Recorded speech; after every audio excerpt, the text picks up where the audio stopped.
Sabe quando dizem que a vida começa aos 40? Pois é. Às vezes ela começa aos 64. Me chamo Márcia, tenho 69 anos hoje. E essa história que vou contar para vocês vai parecer daqueles filmes que a gente assiste e pensa: isso não pode ser real. Mas foi real. Cada palavra, cada lágrima, cada momento de coragem que vocês vão ouvir aconteceu de verdade comigo, há 5 anos atrás. Eu sei que muita gente diz que a dor passa com o tempo, que a ausência ensina, que o silêncio acalma. Mas essas pessoas, sinceramente, nunca foram subestimadas pela própria família. Nunca sentiram o gosto amargo de descobrir que quem deveria proteger você estava, na verdade, planejando se livrar de você. Deixa eu te contar uma coisa que carrego há anos. Uma coisa que me ensinou que às vezes as pessoas mais perigosas são exatamente aquelas que dormem debaixo do mesmo teto que você, que comem na sua mesa, que te chamam de mãe com um sorriso no rosto. Durante 45 anos, fui apenas a Dona Márcia, a esposa do seu Antônio, dono de uma pequena oficina mecânica no bairro Sagrada Família, em Belo Horizonte. A mãe da Daniela, que criamos com tanto amor e sacrifício. A vovó que fazia bolo de fubá para os netos e que sempre tinha um prato a mais na mesa para quem aparecesse. Era assim que todo mundo me conhecia aos meus 64 anos. A mulher simples, de chinelo de dedo e avental florido, que varria a calçada toda manhã cedo, antes mesmo do sol nascer completamente. As vizinhas sabiam que podiam bater na minha porta a qualquer hora. Dona Maria do 47 sempre vinha buscar açúcar emprestado.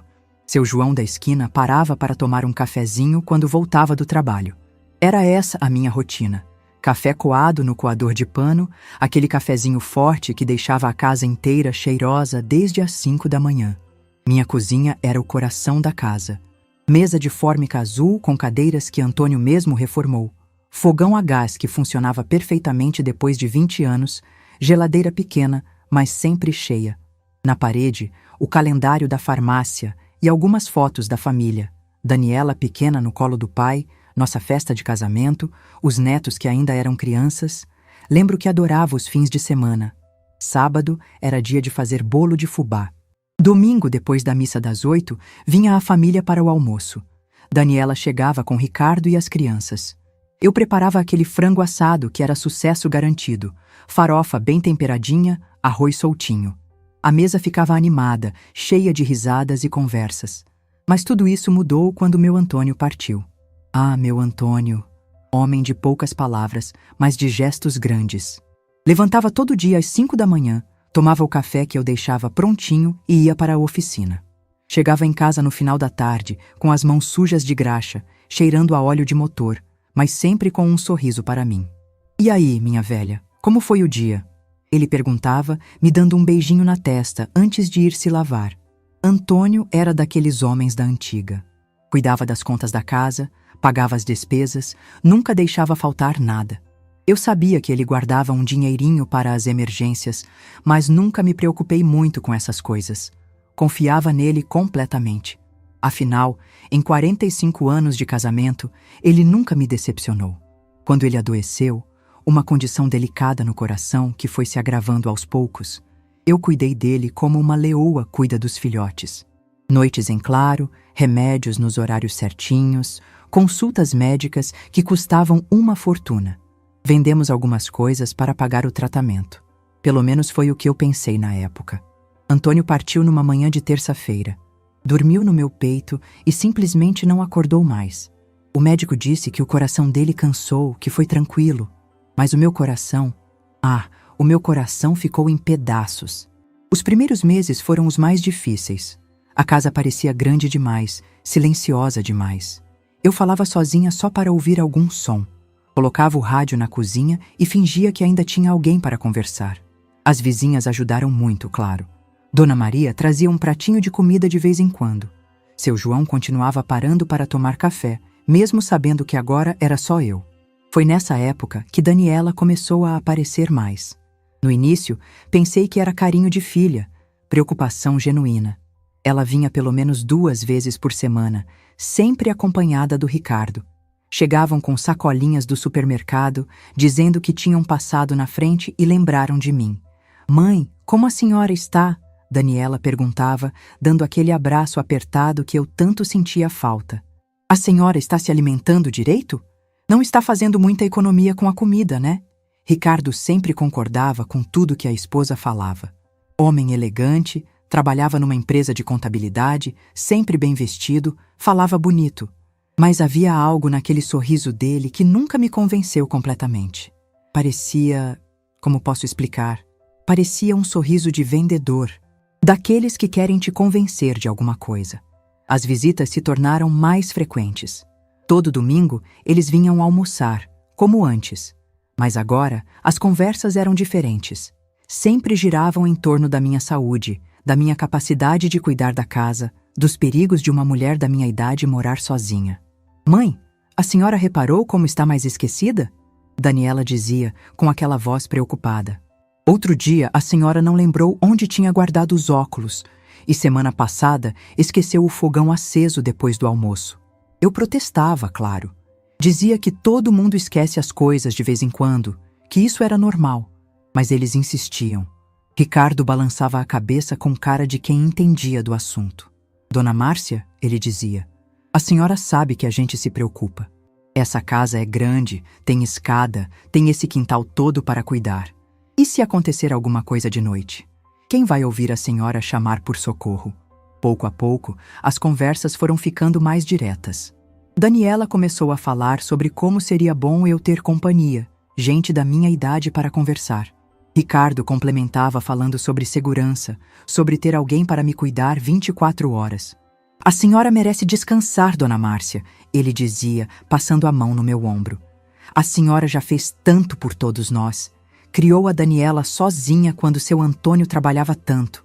Cuidou da casa, da família. Agora é hora de se cuidar. Foi quando eles começaram a trazer os panfletos. Lembro perfeitamente da primeira vez. Era um domingo de sol, depois do almoço. Estávamos na sala tomando café quando Daniela puxou uma pasta da bolsa. Mãe, a gente deu uma pesquisada e encontrou umas opções interessantes para a senhora. Ela abriu a pasta e começou a mostrar folhetos coloridos. Olha que lugar lindo! Eram asilos, mas eles não chamavam de asilo, claro. Residencial para a terceira idade, lar de repouso, casa de convivência. Nomes bonitos para disfarçar o que realmente era.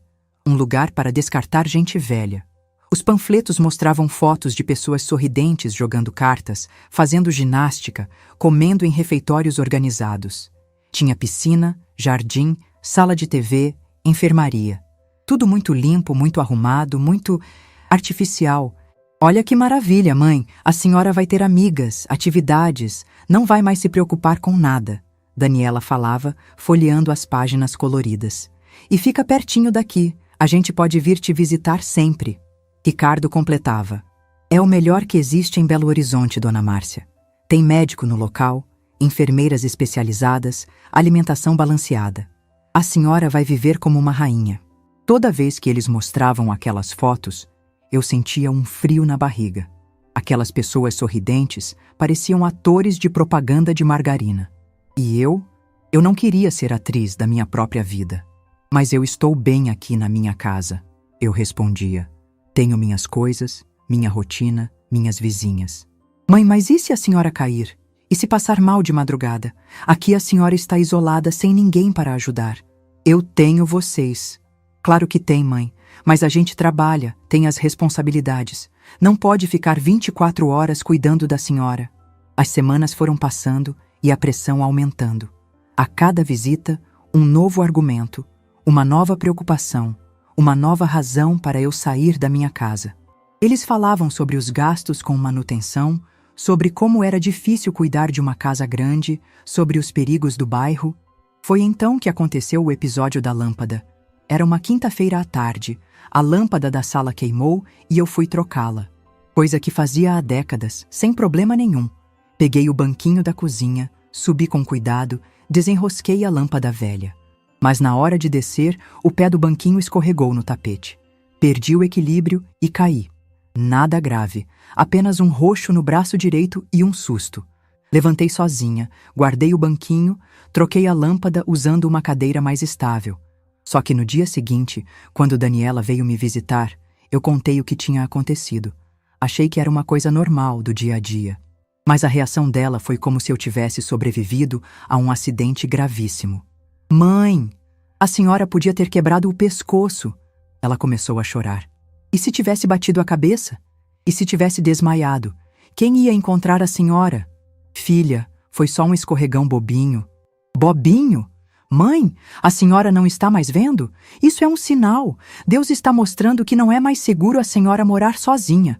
Ricardo chegou no meio da conversa e, quando soube do ocorrido, balançou a cabeça com cara de quem já esperava por aquilo. Eu não disse, Daniela. Falei que isso ia acontecer. Ele me olhou com aquela expressão de quem entende do assunto.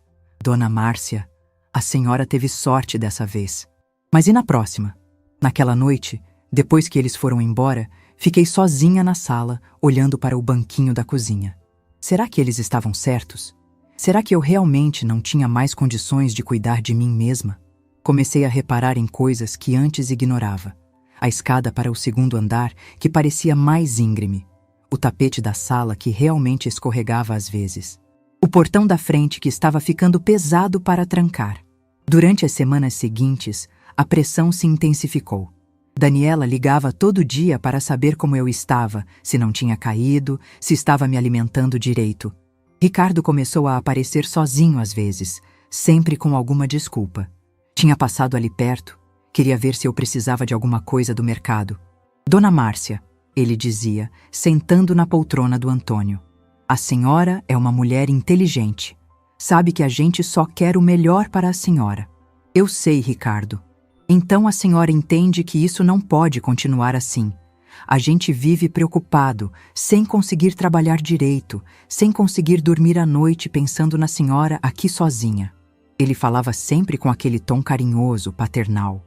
Mas havia algo por trás daquelas palavras que me incomodava. Uma urgência que não conseguia explicar. Foi numa dessas conversas que ele soltou uma frase que me chamou a atenção. A senhora já pensou no que vai acontecer com essa casa quando... Bem, quando a senhora não estiver mais aqui? Seria bom resolver essas coisas enquanto ainda tem clareza mental. Clareza mental? Por que ele estava falando isso? Eu estava perfeitamente lúcida, tomando minhas decisões, cuidando da minha vida. Mas as semanas de pressão constante começaram a fazer efeito. Comecei a me questionar. Talvez eles estivessem certos. Talvez eu fosse mesmo um fardo.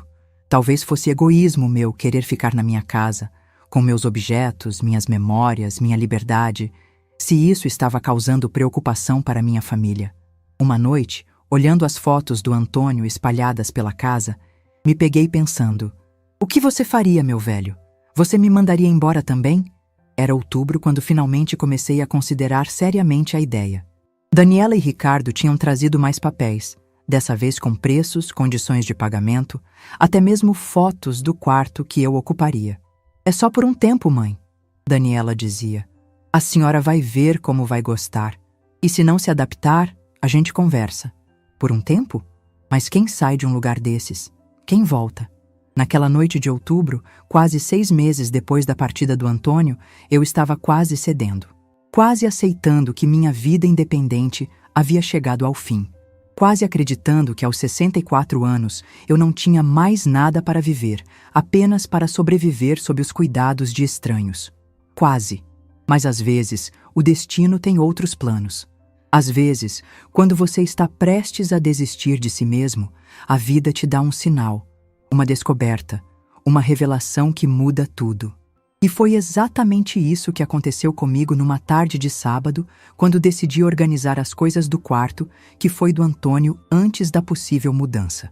Uma descoberta que revelaria não apenas os segredos que meu marido guardou durante décadas, mas também as verdadeiras intenções das pessoas em quem eu mais confiava no mundo. Sabe aqueles momentos na vida que dividem tudo em antes e depois? Pois então, aquela tarde de sábado foi exatamente assim para mim. Se alguém me dissesse naquela manhã que antes do sol se pôr eu descobriria segredos que meu marido guardou por décadas, eu teria rido. Antônio sempre foi transparente comigo. Ou pelo menos era o que eu pensava. Era final de outubro, um daqueles dias de calor que chegam antes do verão em Belo Horizonte. O sol entrava pela janela do nosso quarto, que agora era só meu, e iluminava a cômoda de madeira que Antônio havia comprado no nosso segundo ano de casamento. Uma peça simples, dessas que duravam a vida inteira, com 3 gavetas grandes e um espelho que já estava meio manchado pelo tempo. Eu havia decidido organizar as roupas dele. Não conseguia mais viver com aquelas camisas penduradas no guarda-roupa, com o cheiro dele ainda impregnado no tecido. Cheiro de sabão em pó, de água de colônia barata e daquela essência única que toda pessoa tem. Sabe quando você abraça alguém e reconhece o cheiro mesmo de olhos fechados? Era assim com meu Antônio. Comecei pelas camisas. Dobrei cada uma com cuidado, lembrando de quando ele as vestia para ir trabalhar. A azul clara que ele usava nos domingos para ir à missa, a xadrez vermelha que era sua favorita para ficar em casa, a branca social que ele guardava para ocasiões especiais e que estava amarelando nas pontas pelo tempo. Algumas eu separei para doar. Outras, as que tinham mais significado, guardei numa caixa no alto do armário. Não estava pronta para me desfazer de tudo que restou dele. Foi quando cheguei às gavetas da cômoda que a tarde tomou um rumo completamente diferente. A primeira gaveta era previsível: cuecas, meias, camisetas. Coisas íntimas que qualquer esposa conhece depois de 45 anos de casamento. A segunda guardava documentos pessoais, carteira de identidade, CPF, título de eleitor, algumas receitas médicas antigas. Papéis de uma vida comum, sem surpresas. Mas a terceira gaveta estava emperrada. Puxei uma vez, 2, 3. Nada. Parecia que algo estava prendendo por trás. Pensei que fosse apenas a umidade. Aquela gaveta sempre foi problemática nos dias mais quentes. Mas quando finalmente consegui abri-la completamente, ouvi um barulho diferente, como se alguma coisa tivesse se deslocado no fundo. A gaveta estava quase vazia. Apenas algumas peças íntimas do Antônio que eu havia esquecido de organizar. Mas quando fui tirá-las, senti que o fundo da gaveta estava solto em uma das quinas. Curiosa, puxei a madeira com cuidado. E foi aí que encontrei um envelope pardo, bem vedado com fita adesiva, escondido num compartimento secreto que eu nunca soube que existia. Meu nome estava escrito na caligrafia inconfundível do meu marido. Para minha Márcia, abrir somente se algo acontecer comigo. Minha mão tremeu quando segurei o envelope. Estava pesado. Havia muito papel ali dentro.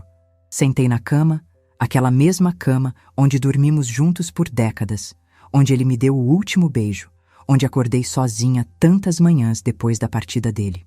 Abri o envelope devagar, quase com medo do que poderia encontrar. Dentro havia uma carta de 3 páginas, escritas à mão na letra caprichada que Antônio fazia questão de manter bonita, e uma pilha de documentos dobrados. Comecei pela carta, claro.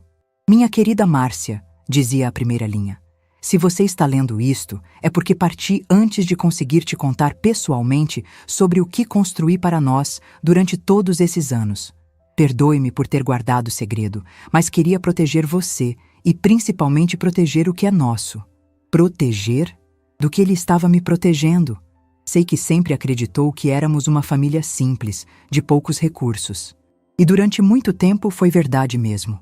Mas desde que comecei a ganhar um pouco mais na oficina, há uns 20 anos, fui guardando cada centavo que sobrava. Não no banco, Márcia. Você sabe como sou desconfiado dessas instituições. Guardei investindo em coisas sólidas, coisas que valem de verdade. 20 anos? Ele estava planejando nossa segurança financeira há 2 décadas e eu não sabia de nada? Lembra daqueles sábados que eu saía dizendo que ia visitar uns terrenos em Contagem? Não era apenas curiosidade, minha velha. Eram propriedades que eu estava comprando, uma de cada vez, sempre pagando à vista para não ter juros nem complicações. Hoje temos 5 terrenos lá, todos em áreas que estão valorizando. 5 terrenos?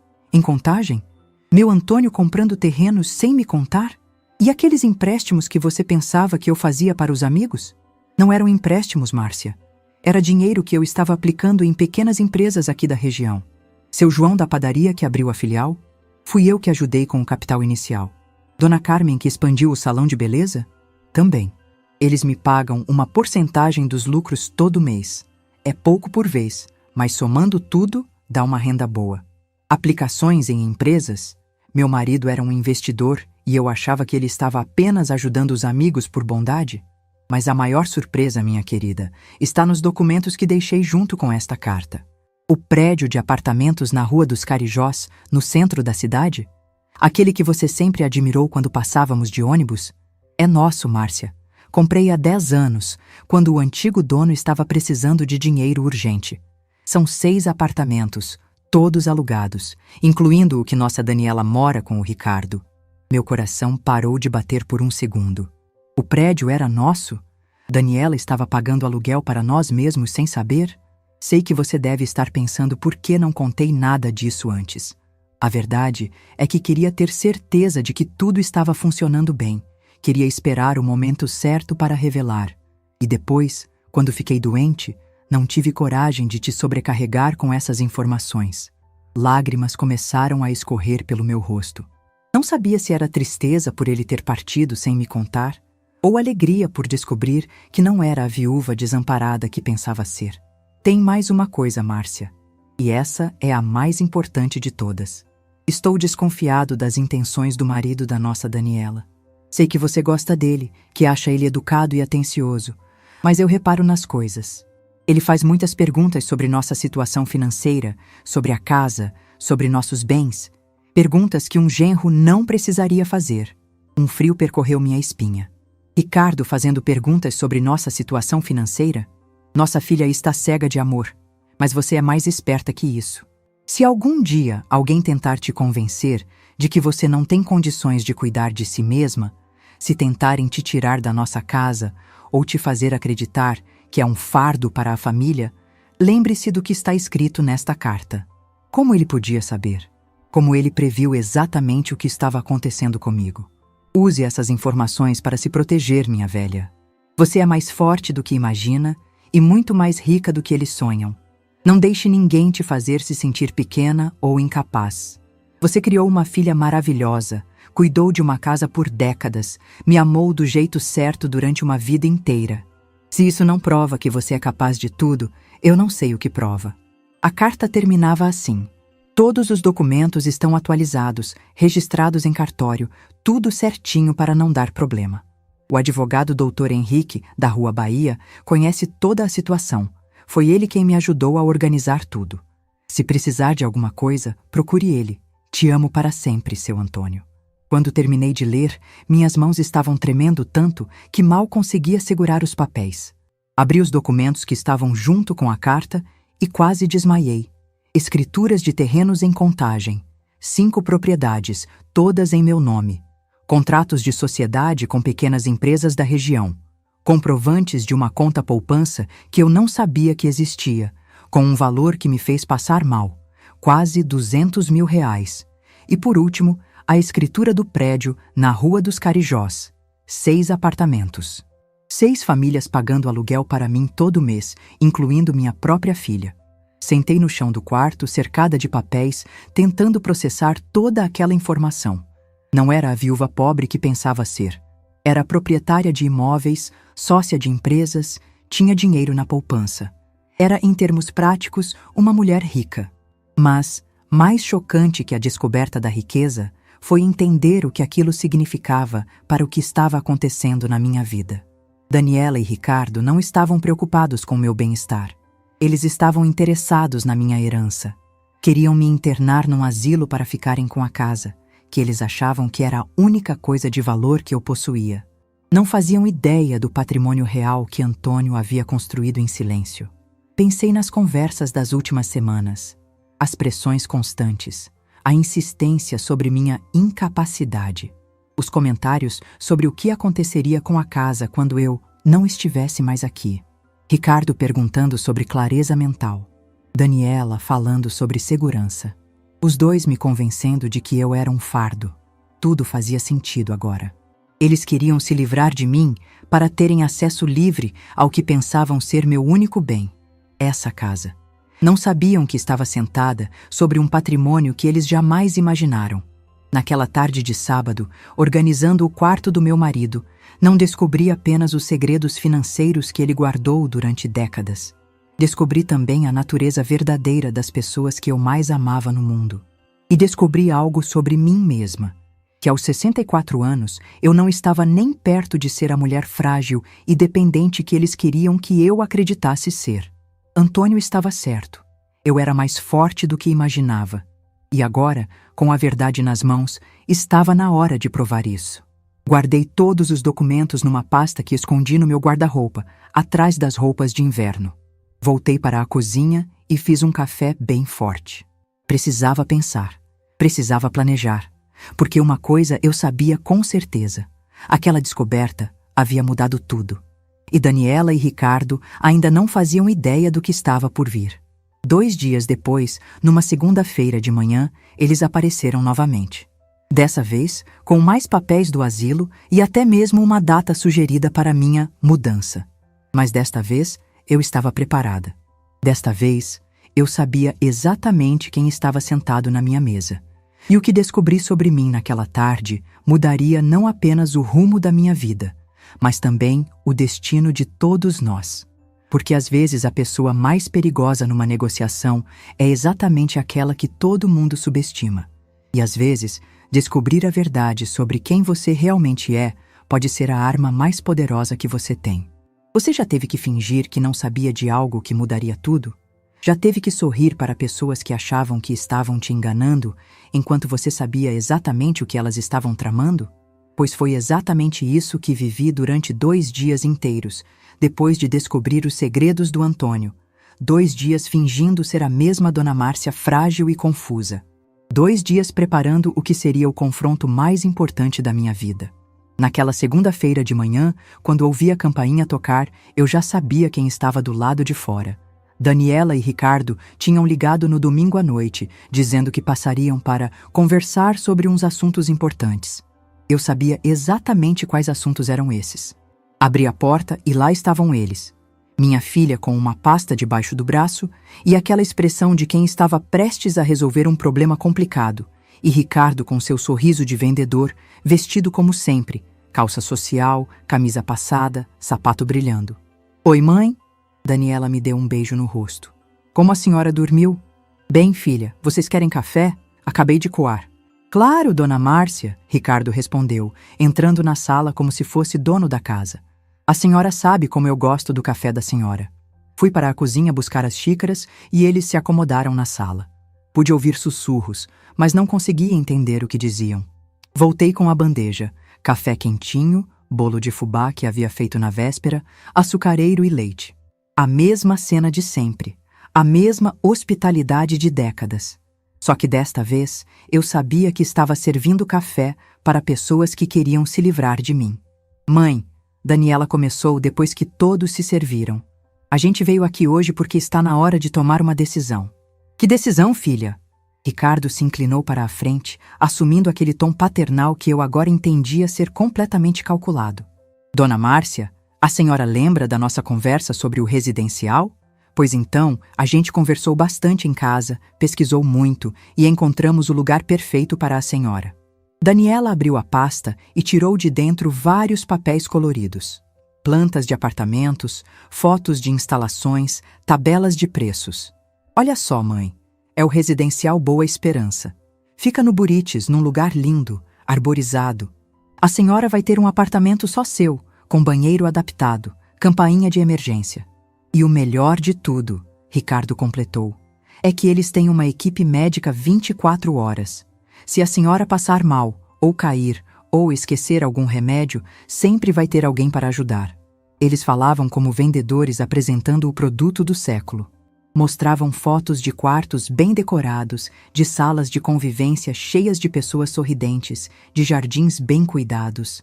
A gente já visitou o lugar, mãe. É realmente lindo. E adivinha? Tem uma vaga disponível exatamente agora. Que coincidência, eu murmurei, tomando um gole do meu café. Pois é, e o melhor, eles estão com uma promoção especial para novos moradores. Se a gente fechar hoje, a mensalidade fica mais barata nos primeiros 6 meses. Ricardo tirou uma caneta do bolso da camisa. Uma caneta cara, dourada, dessas que executivos usam para assinar contratos importantes. A senhora só precisa assinar aqui, Dona Márcia. A gente cuida de todo o resto, transferência dos móveis que a senhora quiser levar, cancelamento das contas da casa, tudo. Cancelamento das contas? Perguntei, fingindo inocência. É, mãe. Como a senhora vai morar no residencial, não vai mais precisar da casa, né? A gente pode vender, usar o dinheiro para pagar o residencial e ainda sobra um valor legal para a senhora ter segurança financeira. Ah, então era isso. Queriam que eu assinasse minha saída da casa para eles poderem vendê-la. E quanto vocês acham que a casa vale? Perguntei. Daniela e Ricardo trocaram um olhar rápido. Aquele tipo de olhar que pessoas dão quando estão prestes a mentir sobre dinheiro. Ah, mãe, é difícil dizer. O mercado imobiliário está meio parado. Mas a gente conversou com uns corretores e eles disseram que pode valer uns 150, 200 mil no máximo. 200 mil. Eles estavam avaliando minha casa, que ficava num bairro valorizado, tinha quintal grande, era bem conservada, em 200 mil reais. Sendo que só a poupança que o Antônio deixou tinha quase esse valor. E onde vocês vão morar? Perguntei para Daniela. A gente vai ficar no apartamento mesmo, mãe. Lá na Rua dos Carijós. É pequeno, mas serve para nós dois. Lá estava. O apartamento que eles nem sabiam que era meu. Onde ela pagava aluguel para mim mesma. Bom, eu disse colocando a xícara no pires com cuidado. Deixa eu pensar um pouco. Mãe, Daniela segurou na minha mão. Não tem muito o que pensar. A senhora quase se machucou sério na semana passada. E se acontecer alguma coisa pior, a gente não vai se perdoar. É verdade, dona Márcia, Ricardo completou. A gente só quer o melhor para a senhora. E, sinceramente, essa casa está grande demais. Deve dar muito trabalho para limpar, para manter. Eu os ouvi por mais meia hora. Argumentos sobre segurança, sobre praticidade, sobre como eu seria mais feliz com companhia da minha idade. Todo aquele discurso ensaiado, todo aquele teatro montado, até que eles fizeram a pergunta que eu estava esperando. Então, mãe, podemos agendar uma visita ao residencial para amanhã? Foi nesse momento que decidi acabar com a encenação. Não, eu disse simplesmente. Como não, mãe? Não vou visitar residencial nenhum e não vou sair da minha casa. O clima na sala mudou instantaneamente. Daniela franziu o senho. Ricardo endireitou as costas na poltrona. Mãe, a senhora está sendo teimosa. Não, Daniela. Estou sendo lúcida. Levantei da poltrona devagar e fui até o meu quarto. Voltei com a pasta que havia preparado. Todos os documentos que o Antônio deixou, organizados em ordem cronológica. Coloquei a pasta em cima da mesa de centro, bem no meio dos panfletos coloridos do asilo. Antes de continuarmos essa conversa, acho que vocês precisam saber de algumas coisas. Abri a pasta e tirei a primeira escritura. A da casa onde estávamos sentados. Esta casa não vale 200 mil reais, Ricardo.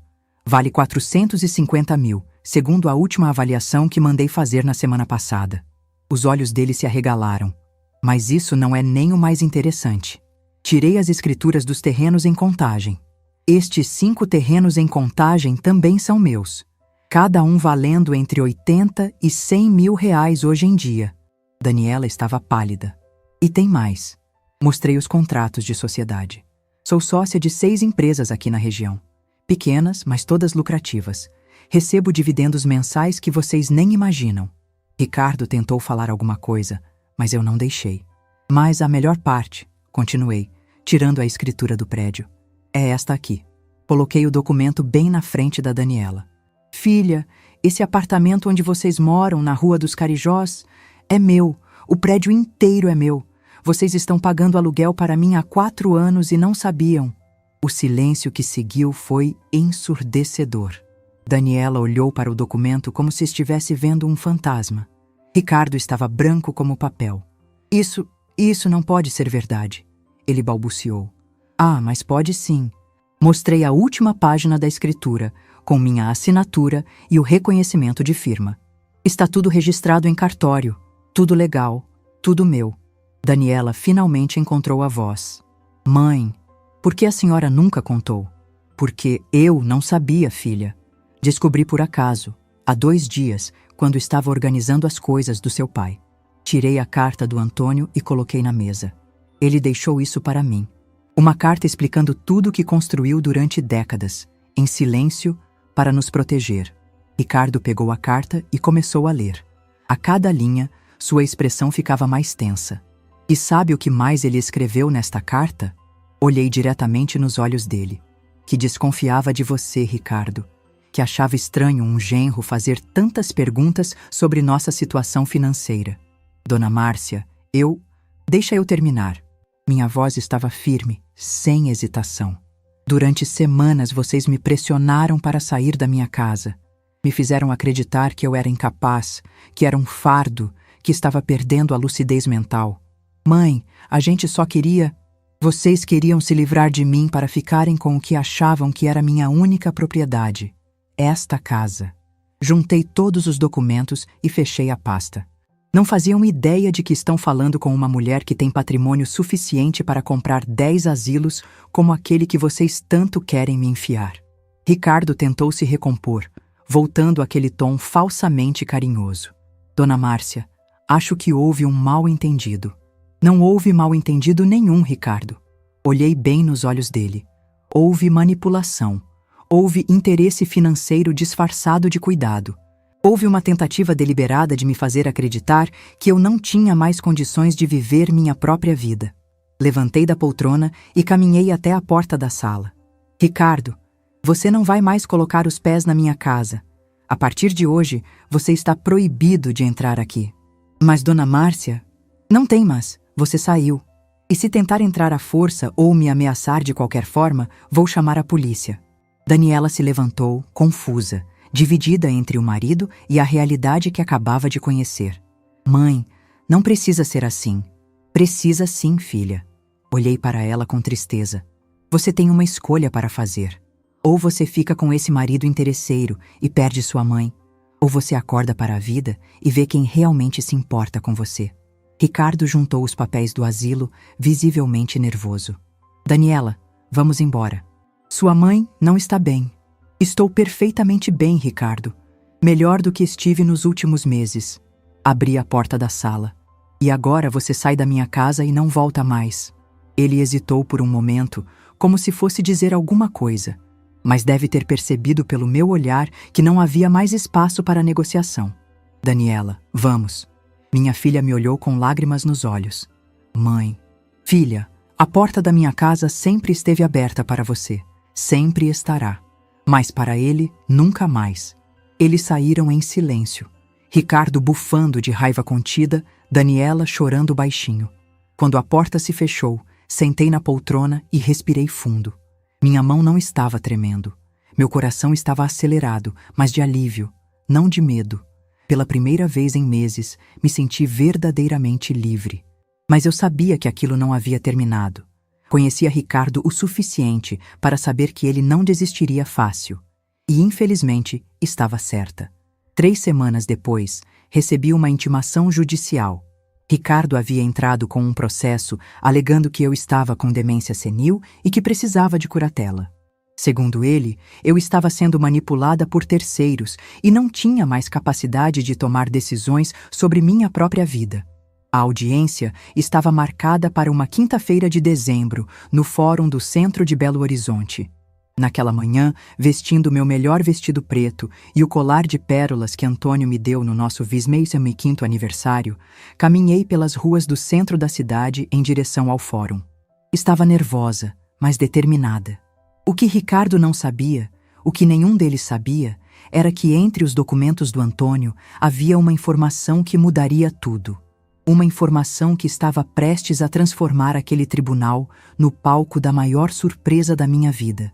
E quando eu pronunciasse 3 simples palavras diante daquele juiz, todo mundo descobriria de uma vez por todas quem era, de verdade, a Dona Márcia. Existem momentos na vida que a gente se lembra para sempre. Cada detalhe, cada som, cada cheiro fica gravado na memória como se fosse ontem.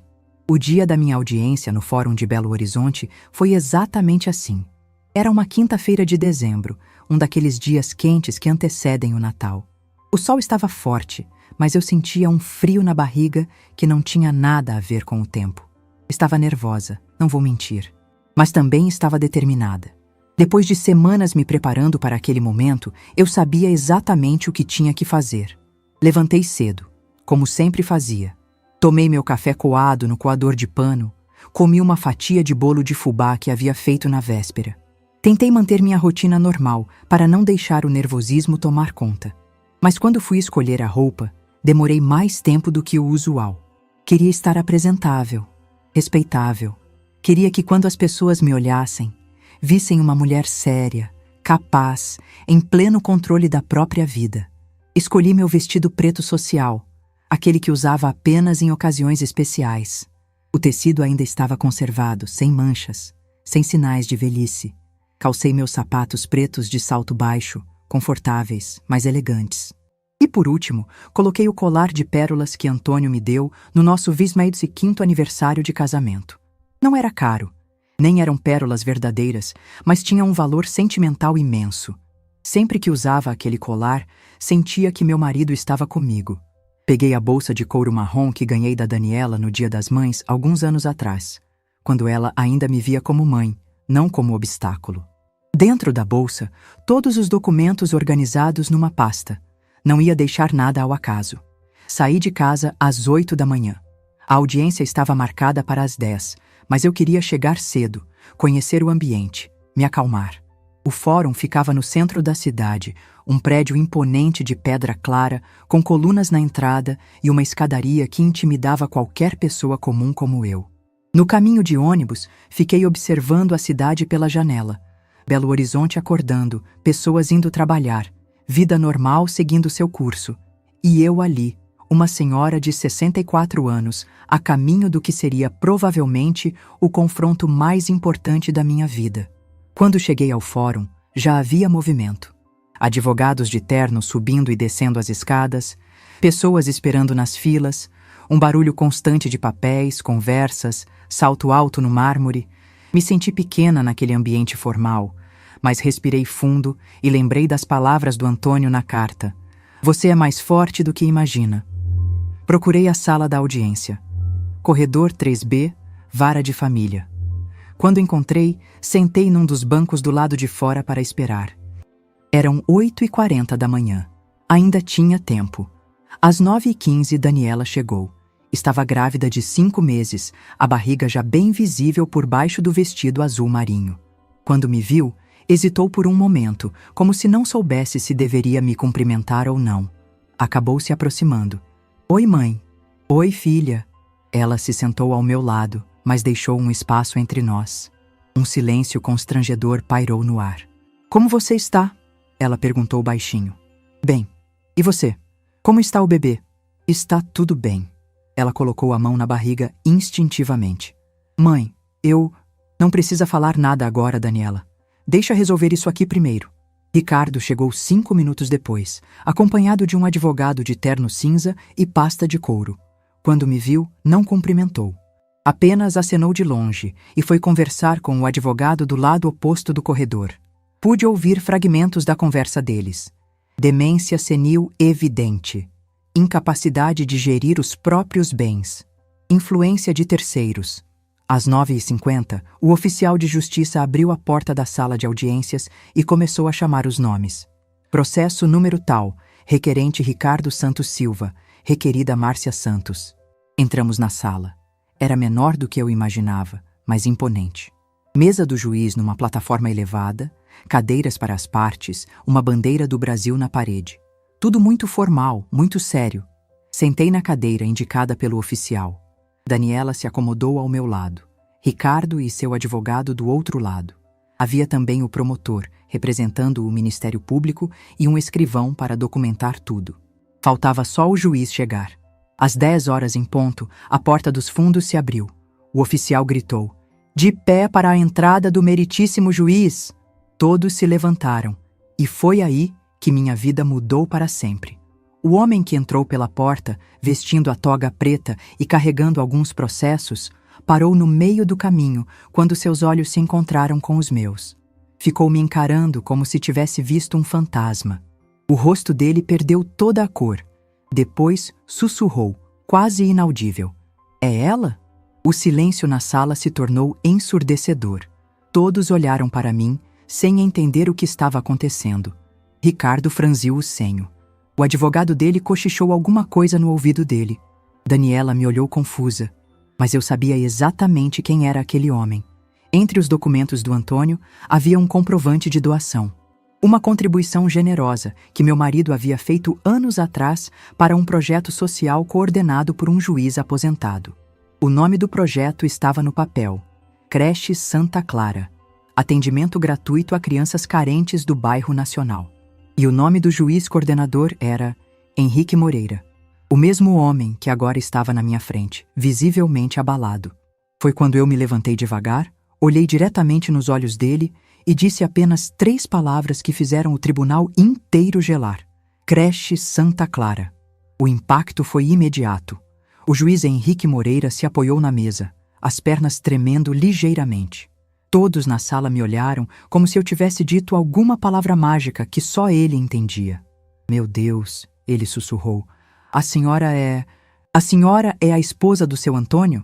Sou eu mesma, doutor Henrique. Ele caminhou em direção à mesa dele como se estivesse em câmera lenta. Se sentou, tirou os óculos, limpou, colocou de volta. Respirou fundo. Senhores, ele disse, dirigindo-se a todos na sala, antes de começar esta audiência, preciso esclarecer uma situação. O advogado de Ricardo se mexeu inquieto na cadeira. Vossa Excelência, há algum impedimento? Não há impedimento legal, doutor. Mas há uma questão pessoal que devo expor por questão de transparência. O juiz olhou para mim novamente com uma expressão que misturava respeito e emoção. A requerida deste processo, Dona Márcia Santos, é a viúva de um homem que considero um dos maiores benfeitores que já conheci. Silêncio total na sala. Há 10 anos, quando eu ainda estava aposentado e coordenava trabalhos sociais, iniciei um projeto para construir uma creche gratuita no bairro Nacional. Precisávamos de recursos e naqueles tempos era muito difícil conseguir financiamento para esse tipo de iniciativa. Ele fez uma pausa, claramente emocionado. O marido da senhora, seu Antônio, apareceu no meu escritório numa tarde de terça-feira. Homem simples, de macacão de mecânico, cheirando a graxa, disse que tinha ouvido falar do projeto e queria ajudar. Ricardo estava pálido. Daniela arregalou os olhos. Pensei que ele fosse dar uma pequena contribuição, como muitos faziam. 50, 100 reais. Mas seu Antônio colocou um envelope em cima da minha mesa com 60 mil reais em dinheiro. 60 mil reais, senhores. O promotor se inclinou para a frente, interessado. Perguntei por que ele estava fazendo aquilo, se era uma empresa, se queria algum tipo de reconhecimento público. Ele respondeu: é para as crianças, doutor. Eu e minha Márcia nunca pudemos ter muitos filhos, então queremos ajudar os filhos dos outros. Mas não precisa falar nosso nome para ninguém, não. Lágrimas começaram a descer pelo meu rosto. Eu não sabia dessa conversa. Não sabia do que meu Antônio havia dito sobre mim naquele dia. A creche Santa Clara foi construída com o dinheiro da família Santos. Já atendeu mais de 500 crianças ao longo desses anos. Crianças que tiveram educação, alimentação, cuidados médicos gratuitos. O juiz se levantou e caminhou até onde eu estava sentada. Dona Márcia, eu tenho uma foto da senhora e do seu Antônio na minha sala, junto com fotos de todas as primeiras crianças atendidas pela creche. Durante todos esses anos, sempre que olhava aquela foto, pensava: um dia quero conhecer essa mulher e agradecer pessoalmente pelo que ela e o marido fizeram. Ele voltou para sua cadeira e olhou diretamente para Ricardo. E agora descubro que essa mesma mulher está aqui sendo acusada de demência senil e incapacidade de gerir os próprios bens? O advogado de Ricardo tentou se manifestar. Vossa Excelência, com todo respeito, isso não tem relação com a capacidade mental atual da requerida. Tem sim, doutor. O juiz o interrompeu. Tem tudo a ver. Porque se há alguém nesta sala cuja capacidade de discernimento eu jamais questionaria, é exatamente a viúva do homem que mudou a vida de centenas de crianças carentes. Ele abriu o processo e começou a ler. O requerente alega que a requerida está sendo manipulada por terceiros e não tem mais condições de tomar decisões sobre seu patrimônio. Alega que ela se recusa a aceitar cuidados adequados para sua idade e que isso representa risco para sua integridade física. Olhou para Ricardo por cima dos óculos. Senhor Ricardo, o senhor poderia explicar ao juízo qual é exatamente seu interesse nesta questão? O senhor é filho da requerida? Não, Vossa Excelência. Sou genro. Genro. E onde está a filha da requerida neste processo? Daniela se mexeu desconfortavelmente na cadeira. Ela está aqui, mas não apoia completamente o pedido. Ah, entendo. Então o senhor genro está pedindo curatela sobre sua sogra contra a vontade da própria filha dela? O advogado de Ricardo percebeu que as coisas não estavam indo bem. Vossa Excelência, a questão é mais complexa. Dona Márcia, o juiz se dirigiu a mim. A senhora poderia me explicar sua situação atual? Como está sua saúde? Como está sua vida? Foi minha vez de falar. Levantei devagar e olhei para todos na sala. Doutor Henrique, minha saúde está ótima. Tenho 64 anos. Cuido da minha casa sozinha há quase 1 ano desde que meu Antônio partiu. Acordo cedo, faço meu café, converso com as vizinhas, vou ao mercado, ao banco, resolvo meus problemas. Tirei a pasta da bolsa.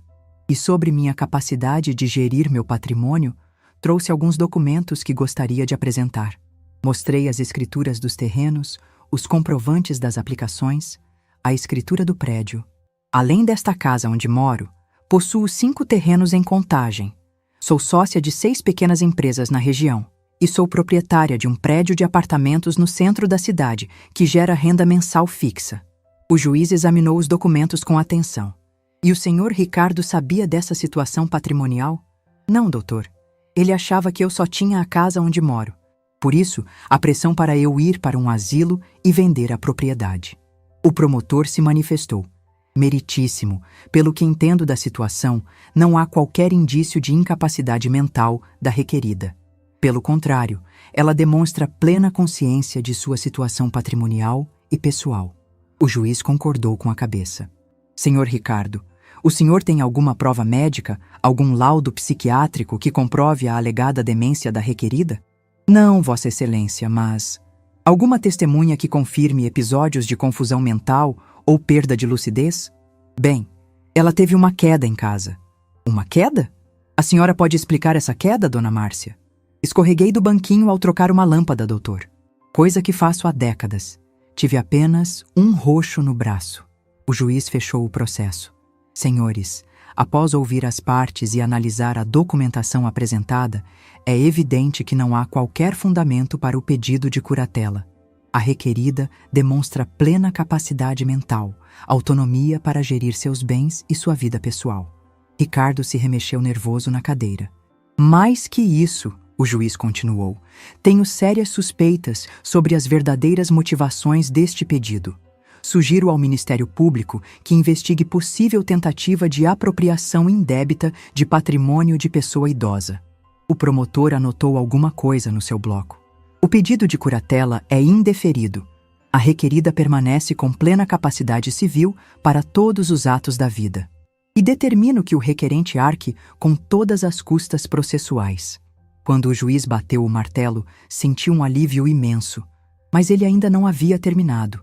Dona Márcia, poderia me conceder alguns minutos em particular após a audiência? Gostaria muito de conversar com a senhora sobre seu falecido marido e sobre a creche. Claro, doutor Henrique. A audiência foi encerrada. Ricardo saiu visivelmente irritado, seguido do advogado. Daniela veio até mim com os olhos cheios de lágrimas. Mãe, me perdoa. Eu fui uma idiota. Deixei aquele homem me cegar para quem a senhora realmente é. Abracei minha filha ali mesmo, no meio da sala de audiências. Está perdoado, filha. Mas agora você precisa fazer escolhas, precisa decidir o que é mais importante para você. Saí do fórum vitoriosa, mas não vingativa. A verdadeira vitória não estava em ter ganhado o processo. Estava em ter recuperado minha dignidade, minha autoridade sobre a própria vida. Estava em descobrir que nunca fui a mulher frágil e dependente que queriam que eu acreditasse ser. E, principalmente, estava em descobrir que o reconhecimento, o respeito e a admiração podem vir dos lugares mais inesperados, quando menos esperamos. Naquele dia, no tribunal de Belo Horizonte, 3 simples palavras mudaram tudo. Não apenas o resultado do processo, mas a forma como eu via a mim mesma. Aos 64 anos, descobri que minha vida estava apenas começando. E que, às vezes, a pessoa mais poderosa numa sala é exatamente aquela que todo mundo subestima. Existe uma sensação única quando você sai vitoriosa de uma batalha que não escolheu lutar, mas que precisou enfrentar para defender sua própria dignidade. É como se um peso que você nem sabia que estava carregando de repente sumisse dos seus ombros e você conseguisse respirar fundo pela primeira vez em meses. Foi exatamente isso que senti ao sair do fórum naquela quinta-feira de dezembro. O sol estava no meio do céu, forte e quente, mas desta vez eu não sentia nenhum frio na barriga. Caminhei pelas ruas do centro de Belo Horizonte com a cabeça erguida, os ombros retos, segurando minha bolsa de couro marrom como se ela contivesse os tesouros mais preciosos do mundo. E, de certa forma, continha mesmo. Ali dentro estavam os documentos que provaram minha capacidade, minha lucidez, minha independência. Mas, principalmente, ali estava a prova de que nunca é tarde demais para descobrir quem você realmente é. A conversa particular com o juiz Henrique Moreira havia durado quase 1 hora. Ele me mostrou fotos da creche Santa Clara, me contou histórias de crianças que foram transformadas pelo projeto que meu Antônio ajudou a financiar. Vi nos olhos dele uma gratidão genuína, um respeito que me emocionou profundamente. Dona Márcia, ele me disse antes de eu sair, espero que a senhora entenda o quanto sua família fez pela comunidade. Seu marido não foi apenas um benfeitor, foi um visionário. E pela forma como a senhora se conduziu hoje, vejo que vocês eram realmente feitos um para o outro. No caminho de volta para casa, parei numa lanchonete pequena ali perto do centro. Pedi um café com leite e um pão de queijo. Coisas simples, mas que naquele momento tinham gosto de liberdade. Sentada naquela mesa de fórmica, observando o movimento da rua, tive tempo para processar tudo o que havia acontecido. Ricardo havia saído do tribunal derrotado e humilhado. Seu plano de me internar para ficar com minha casa havia fracassado completamente. Mais que isso, ele agora estava sendo investigado pelo Ministério Público por tentativa de apropriação indébita. As consequências legais para ele poderiam ser sérias, mas a parte que mais me preocupava era Daniela. Minha filha havia saído do tribunal chorando, claramente dividida entre o marido que escolheu e a mãe que havia redescoberto. Grávida de 5 meses, ela teria que tomar decisões difíceis sobre seu futuro, sobre o que queria para si mesma e para o bebê que estava esperando. Cheguei em casa por volta das 3 da tarde. A casa estava silenciosa, mas não mais daquela forma opressiva dos meses anteriores. Era um silêncio pacífico, de quem finalmente encontrou seu lugar no mundo. Fiz meu café da tarde, cortei uma fatia do bolo de fubá que havia sobrado e sentei na varanda dos fundos. O quintal estava precisando de cuidados. A grama estava alta, algumas plantas ressecadas pelo calor de dezembro, mas eu via potencial ali. Via um jardim que poderia ser revitalizado, plantas que podiam voltar a florescer, um espaço que poderia ser aproveitado de formas que nunca havia imaginado antes. Por 2 dias, vivi numa tranquilidade que não sentia há muito tempo. Voltei à minha rotina normal, mas agora com uma perspectiva completamente diferente. Acordava cedo não por obrigação, mas por prazer. Fazia meu café coado não por hábito, mas porque gostava do ritual. Conversava com as vizinhas não para passar o tempo, mas porque valorizava essas conexões humanas simples e genuínas. Dona Maria do 47 notou a diferença imediatamente. Dona Márcia, a senhora está com cara de quem ganhou na loteria, ela comentou quando nos encontramos na calçada na manhã de sábado. De certa forma ganhei mesmo, Dona Maria.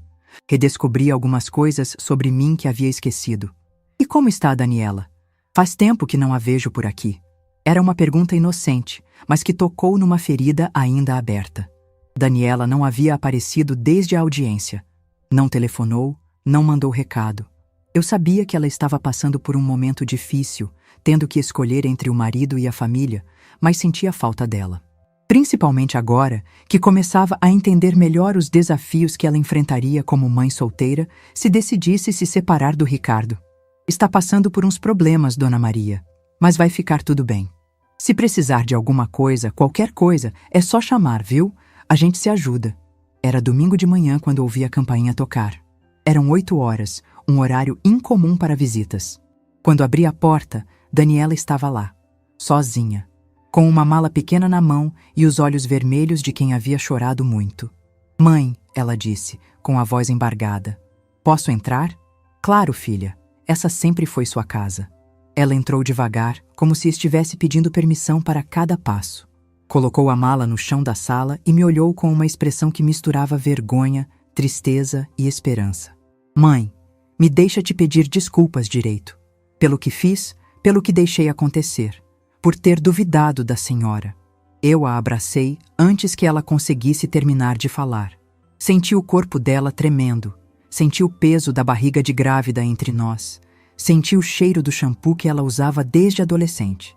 Já está perdoado, Daniela. Não precisa se torturar por isso. Preciso sim, mãe. Porque eu sei que a senhora me criou para ser melhor que isso. Para não me deixar manipular, para pensar com a própria cabeça. Fomos para a cozinha. Coloquei água para ferver e preparei o café. Daniela se sentou na cadeira onde costumava se sentar quando era criança, antes de ir para a escola. Por um momento, foi como se os anos tivessem voltado atrás e ela fosse novamente minha menina, precisando de conforto e orientação. Me conta o que aconteceu, eu disse, colocando a xícara de café com leite na frente dela. Saí de casa na quinta-feira mesmo, depois da audiência. Não consegui mais olhar para o Ricardo sabendo de tudo que ele fez, de como ele me usou para tentar prejudicar a senhora. Ela tomou um gole do café e suspirou. Estou morando com a Fernanda, minha amiga da faculdade. Ela me cedeu o quarto de hóspedes até eu me organizar. Mas mãe, estou com medo. Estou grávida de 5 meses, não tenho emprego fixo há 2 anos, não tenho dinheiro guardado. E o Ricardo, ele não tentou te impedir? Tentou. Disse que eu estava sendo emocional, que ia me arrepender, que não tinha condições de criar um filho sozinha. Ela fez uma pausa. Mas aí lembrei da senhora. Lembrei que a senhora criou a mim praticamente sozinha também, porque papai vivia trabalhando. E olha como eu cresci. Você cresceu forte e inteligente. Só perdeu o rumo por um tempo, mas isso pode acontecer com qualquer um. Mãe, posso te fazer um pedido? Claro, filha. Posso voltar a morar aqui? Não para sempre, só até o bebê nascer e eu conseguir me estabilizar. Prometo que não vou dar trabalho, vou ajudar com as coisas da casa, vou... Daniela, eu interrompi, segurando a mão dela por cima da mesa. Você não precisa pedir permissão para voltar para casa. Esta sempre foi sua casa também. Ela desabou a chorar. Não aquele choro contido dos últimos dias, mas um choro liberador de quem finalmente encontrou um porto seguro no meio da tempestade. Ajudei Daniela a levar a mala para seu quarto antigo. Estava tudo como ela havia deixado anos atrás. A cama de solteiro, o guarda-roupa de madeira, as prateleiras com alguns livros e objetos de adolescente. Seria um bom lugar para ela se reorganizar, pensar no futuro, se preparar para ser mãe. Mãe, ela disse enquanto desarrumava a mala, tem uma coisa que preciso contar para a senhora. O que é, filha? Na verdade, há tempos eu desconfiava que o Ricardo não estava sendo sincero sobre algumas coisas. Ele sempre foi muito evasivo quando eu perguntava sobre nosso futuro, sobre planos para quando o bebê nascesse. Sentei na beirada da cama dela. Como assim? Ele falava muito em segurança financeira, em estabilidade, mas nunca queria discutir detalhes. E quando começou essa pressão toda para a senhora ir para o asilo, percebi que ele estava mais interessado nisso do que eu. Era ele quem levantava o assunto, quem pesquisava os lugares, quem insistia para marcarmos as conversas. E você nunca questionou? Questionei sim. Mas ele sempre dizia que era por minha causa, porque eu ficava preocupada com a senhora, que ele só queria o melhor para a nossa família. Ela balançou a cabeça. Eu era muito ingênua, mãe. Ou talvez não quisesse ver o óbvio. O importante é que você enxergou antes que fosse tarde demais. Daniela passou a mão na barriga, num gesto inconsciente de proteção. Mãe, tenho medo de não dar conta. De criar esse bebê sozinha, de não ter estrutura suficiente. Filha, você tem mais estrutura do que imagina. Tem formação, tem inteligência, tem caráter. E principalmente, não está sozinha. Tem sua mãe aqui, que tem recursos e experiência suficientes para ajudar você e meu netinho. Foi a primeira vez que mencionei minha situação financeira para Daniela depois das descobertas. Vi nos olhos dela uma mistura de alívio e curiosidade. Mãe, aquelas propriedades todas que a senhora mostrou no tribunal, papai realmente deixou tudo isso? Deixou, filha. Seu pai era um homem muito mais visionário do que qualquer um de nós imaginava. Contei para ela sobre a carta, sobre os terrenos, sobre o prédio onde ela havia morado pagando aluguel para mim mesma. Expliquei sobre as sociedades em pequenas empresas, sobre a poupança que eu nem sabia que existia. Isso significa que a senhora é rica, mãe? Significa que nunca mais vou depender de ninguém para viver com dignidade e que posso ajudar minha filha e meu neto a terem uma vida boa também. Naquela tarde de domingo, pela primeira vez em meses, senti que minha família estava se reconstruindo sobre bases sólidas. Não mais baseada em dependência ou manipulação, mas em respeito mútuo, transparência e amor genuíno. Daniela ficou na casa comigo naquela noite. Fizemos um jantar simples, assistimos à televisão juntas, conversamos sobre planos para o bebê. Era como se estivéssemos recuperando anos de convivência que haviam sido perdidos na correria da vida adulta. Antes de irmos dormir, ela me fez uma pergunta que me pegou desprevenida. Mãe, a senhora tem planos? Agora que descobriu sobre o patrimônio do papai, vai fazer alguma coisa diferente com a vida? Era uma pergunta simples, mas que tocou em algo profundo. Durante décadas, vivi a vida que as circunstâncias permitiram. Fui esposa, mãe, dona de casa, vizinha prestativa. Sempre reativa, nunca proativa. Sempre vivendo de acordo com as necessidades dos outros, nunca com meus próprios sonhos. Mas agora, aos 64 anos, com independência financeira garantida e a sabedoria que só a experiência pode dar, talvez fosse a hora de descobrir o que eu realmente queria fazer com o resto da minha vida. Sabe, filha, respondi, acho que é hora de descobrir quem é a Márcia que nunca teve chance de existir antes. E foi assim que começou a segunda fase da minha vida. Não aos 40, como dizem por aí, mas aos 64 anos, quando finalmente entendi que nunca é tarde para começar de novo. 6 meses depois daquela conversa com Daniela na cozinha, minha vida havia mudado de uma forma que eu jamais poderia ter imaginado. Era junho, e o frio de Belo Horizonte chegava suave, trazendo consigo uma sensação de renovação que parecia refletir perfeitamente o que estava acontecendo comigo. Daniela havia dado à luz no final de março. Uma menina linda, saudável, que recebeu o nome de Serena, porque, segundo minha filha, ela trouxe serenidade para nossas vidas depois de tanto tumulto. Serena nasceu em casa, numa manhã de sábado, com o sol entrando pela janela do quarto e as primeiras chuvas do outono caindo lá fora. Ser avó aos 65 anos foi uma experiência transformadora. Segurar aquele bebezinho nos braços, sentir o cheiro único de criança recém-nascida, ver nos olhinhos dela a continuação da nossa família. Tudo isso me deu uma perspectiva completamente nova sobre o que realmente importa na vida. Ricardo tentou alguns processos desesperados nos primeiros meses após a audiência, mas logo desistiu quando percebeu que não tinha chances. A investigação do Ministério Público sobre tentativa de apropriação indébita de patrimônio de idoso estava avançando, e ele preferiu se afastar completamente da situação. Daniela conseguiu o divórcio sem maiores complicações, e ele raramente perguntava sobre a filha. Mas a mudança mais significativa na minha vida aconteceu 3 meses após o nascimento da Serena. Foi quando tomei a decisão mais importante dos meus 64 anos de vida. Transformar parte do patrimônio que Antônio deixou em algo que pudesse ajudar outras mulheres que passavam pela mesma situação que eu havia enfrentado. A ideia surgiu numa conversa com o juiz Henrique Moreira. Ele havia me procurado para falar sobre a expansão da creche Santa Clara e, durante nossa conversa, comentou sobre a quantidade de casos de violência patrimonial contra idosos que chegavam ao tribunal. Dona Márcia, ele me disse, a quantidade de famílias que tentam se aproveitar de pessoas da sua idade é assustadora. E na maioria dos casos, as vítimas não têm os recursos nem o conhecimento para se defender como a senhora teve. Foi ali que nasceu a ideia da Casa Márcia Santos. Um projeto que eu jamais imaginei que seria capaz de idealizar e tocar sozinha. Usei um dos terrenos em Contagem para construir um centro de acolhimento temporário para mulheres idosas vítimas de violência familiar. Não apenas violência física, mas principalmente psicológica e patrimonial. Aquela violência silenciosa que tenta convencer a pessoa de que ela não tem mais capacidade para viver sua própria vida. O centro tinha capacidade para abrigar 15 mulheres temporariamente, enquanto elas se reorganizavam juridicamente e emocionalmente.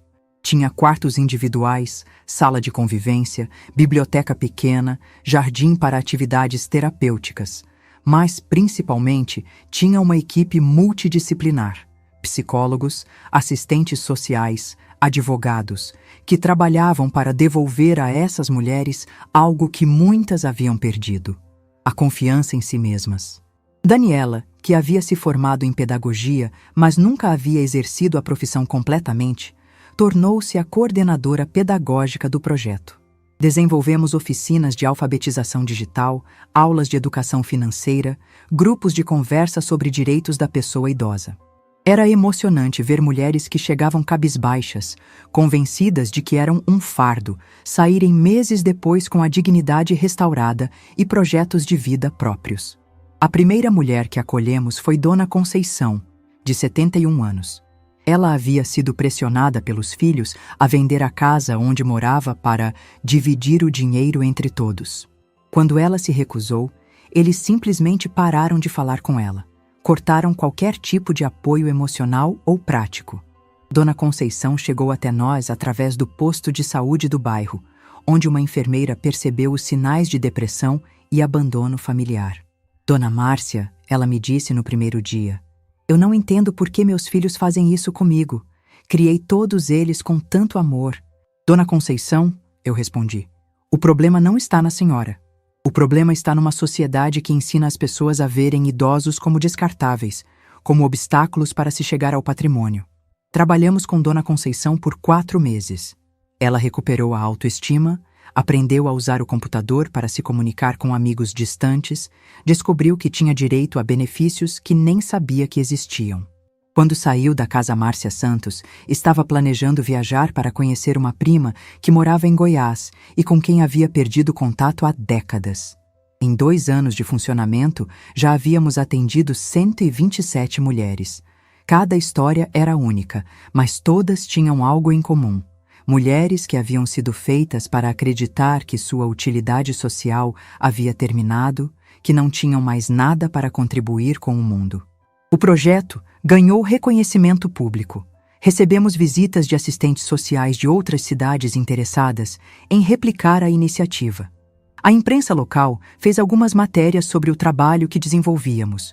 Até mesmo universidades começaram a procurar a Casa Márcia Santos para desenvolver pesquisas sobre envelhecimento ativo e direitos da pessoa idosa. Mas para mim, o reconhecimento mais importante veio de uma fonte inesperada. Numa manhã de setembro, quase 1 ano após a inauguração do centro, recebi uma ligação que me emocionou profundamente. Era uma das primeiras crianças atendidas pela creche Santa Clara, que agora era uma jovem de 23 anos, formada em enfermagem. "Dona Márcia", ela disse, "meu nome é Carla. A senhora não me conhece, mas eu queria agradecer. Soube que a senhora e seu marido ajudaram a construir a creche onde estudei quando era pequena. Agora sou enfermeira, tenho um emprego bom, uma vida digna, e quero ajudar no projeto da senhora." Carla se tornou nossa enfermeira voluntária, oferecendo atendimento básico de saúde para as mulheres acolhidas. E ela trouxe consigo outros jovens que haviam sido beneficiados pela creche Santa Clara ao longo dos anos. Um círculo virtuoso que o Antônio jamais poderia ter imaginado quando fez aquela doação silenciosa. Hoje, aos 69 anos, acordo todas as manhãs com propósito. Não apenas para cuidar da minha casa, da minha neta Serena, da minha filha Daniela. Acordo sabendo que tenho um trabalho importante para fazer. Mulheres que dependem do projeto que criamos. Histórias de vida que podem ser transformadas. Serena, que agora tem 4 anos, passa parte do tempo na Casa Márcia Santos. Ela brinca no jardim, conversa com as vovós, que estão temporariamente lá, desenha cartinhas para elas. Está crescendo num ambiente onde diversidade etária é vista como riqueza, onde cuidar uns dos outros é valor fundamental. Daniela se casou novamente no ano passado, desta vez com um homem que a valoriza e que adora a Serena como se fosse filha biológica dele. Eles moram numa casa própria que compramos a 2 quadras da minha, perto o suficiente para mantermos proximidade, longe o suficiente para cada um ter sua independência. Quanto a mim, nunca mais considerei me casar novamente. Não por mágoa ou medo, mas porque descobri uma completude em mim mesma que não sabia que existia. Descobri que posso ser feliz na minha própria companhia, que tenho recursos internos e externos para construir uma vida significativa, independentemente de qualquer outra pessoa. As pessoas me perguntam se me arrependo de não ter descoberto mais cedo o patrimônio que Antônio construiu, se me ressinto por ele ter guardado o segredo durante tanto tempo. Mas a verdade é que entendo perfeitamente as razões dele. Ele queria me proteger das pressões e responsabilidades que vêm com o dinheiro. E, principalmente, queria ter certeza de que tudo estava organizado e seguro antes de me passar essa responsabilidade. O que Antônio não podia saber é que eu tinha dentro de mim a força necessária para gerir não apenas o patrimônio que ele deixou, mas também para multiplicá-lo em benefício de outras pessoas. Que eu tinha capacidade para ser não apenas a guardiã dos recursos que ele acumulou, mas também a criadora de um legado próprio. Às vezes, as pessoas mais poderosas são exatamente aquelas que parecem mais indefesas. E às vezes, a maior lição que podemos dar é mostrar que nunca é tarde para descobrir nossa própria força, nossa própria capacidade de transformar dor em propósito, experiência em sabedoria, e sabedoria em ação transformadora para o mundo. Se essa história tocou seu coração, deixe seu like, se inscreva no canal e comente aqui embaixo. No meu lugar, o que você faria? Sua mensagem pode iluminar o dia de alguém.